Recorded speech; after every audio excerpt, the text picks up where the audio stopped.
دو دوست اور رچ۔ ایک دفعہ کا ذکر ہے کہ دو سچے دوست ایک گھنے جنگل کی سیر کو نکلے۔ جنگل کی فضا بہت خوبصورت تھی، درختوں پر پرندے چہچہا رہے تھے اور ہلکی ٹھنڈی ہوا چل رہی تھی۔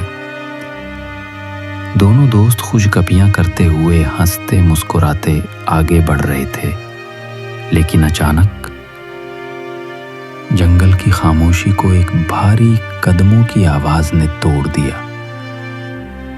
جھاڑیوں میں کھڑکھڑاہٹ ہوئی اور سامنے ایک بڑا سا رچ نمودار ہوا۔ دونوں دوست خوف سے کانپنے لگے۔ اب امتحان کا وقت تھا۔ پہلا دوست فوراً درخت پر چڑھ گیا۔ وہ اپنی جان بچانے کے لیے اوپر تو پہنچ گیا، مگر اپنے ساتھی کو نیچے اکیلا چھوڑ دیا۔ دوسرا دوست درخت پر نہیں چڑھ سکتا تھا۔ وہ زمین پر لیٹ گیا اور اپنی سانس روک لی، کیونکہ اسے بچپن سے سکھایا گیا تھا کہ رچ مردہ پر حملہ نہیں کرتا۔